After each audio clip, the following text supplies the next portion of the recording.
Jacky Berting and her husband Jim Clark live and work on an acreage near Cupar, Saskatchewan, where they run their business called Berting Glass. Jacky originally studied glassblowing in college in Ontario and then shared her knowledge with Jim after returning to Saskatchewan. Right now I'm just getting it a little bigger. Just blowing and I'm just shaping with gravity, just letting gravity take control a bit. Jacky told Jim what equipment they needed for glasswork, so he did some research and built it. The glass is melted down in glass furnaces, which Jim made out of heavy-duty specialized materials. The furnace is built out of dense refractory where glass contact is, and inside of it there's a pot that's made out of very dense alumina refractory. Because the glass is extremely corrosive at high temperatures. So that pot has to be extremely strong and stable. Since Jacky and I work alone a lot, I like the door to be open for me, so I added a garage door opener just over there. We can work it with remotes or just a little foot switch. As Jim works on his latest project, he reheats it through what they call the glory holes at around 2,400 degrees Fahrenheit. After he brings the item out of the heat, he's adding some color using a clever recycling system. This mixed grit, what it is mixed colored glass.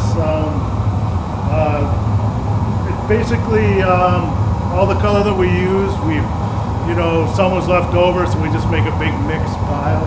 It looks kind of cool, so we'll make a short tumbler with that. And the color's going to be on the outside of the cup or glass or whatever it ends up to be. Clark uses a variety of tools for shaping the glass item as he works on it, including a wooden block. When the project is complete, it goes into one of their programmable annealing ovens, which he also built.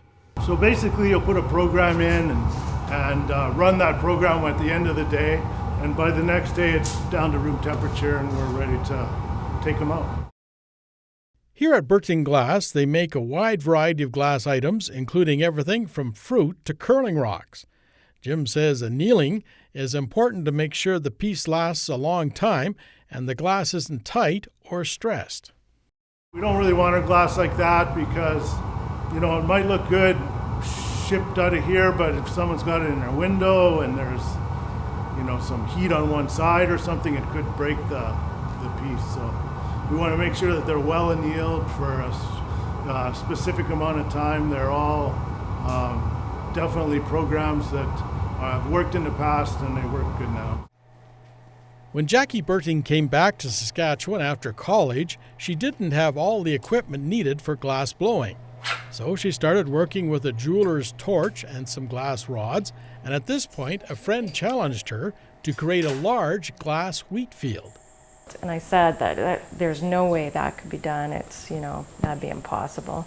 And the next morning I woke up with this vision of the glass wheat field in my mind, and so I right away started, got the grant, and that's where it all began.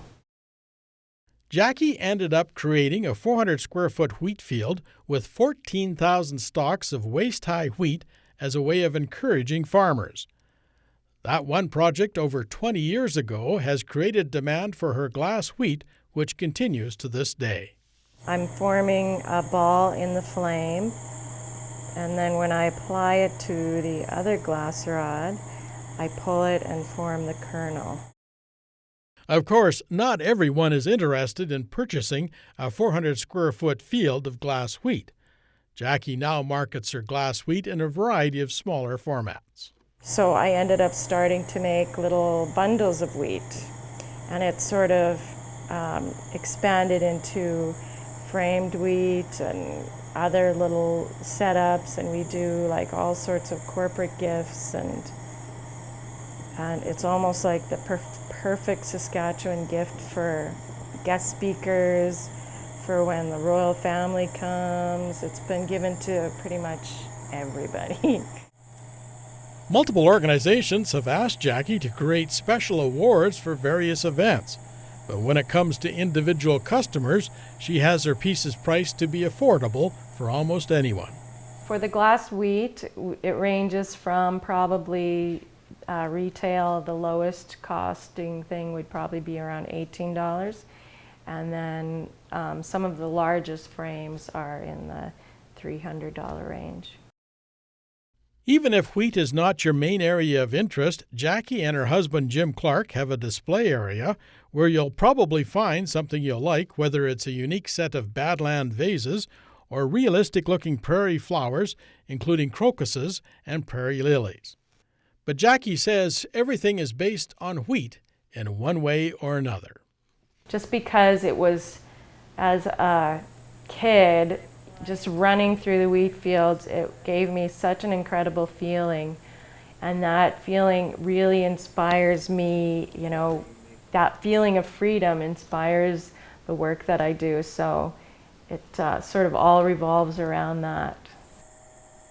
Jacky and Jim regularly attend craft shows, but easily their best form of marketing comes from word of mouth by satisfied customers. Berting Glass has grown to the point where they are now wholesaling to approximately 85 different shops and galleries across a large portion of Canada.